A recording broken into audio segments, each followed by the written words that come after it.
చూపులకెన్నడు దొరకనిది రంగు రూపు లేని మది రెప్పలు తెరవని కన్నులకు స్వప్నాలెన్నో చూపినది వెచ్చని చెలిమిని పొందినది వెన్నెల కళగల నిండుమది కాటుక చీకటి రాత్రికి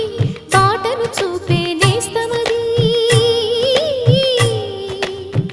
చేతికి ఆదని జాబిలిలా కాంతులు పంచే మణిదీపం కొమ్మల చాటున కోయిలలా కాలం నిలిపే అనురాగం అడగని వరములు కురిపించి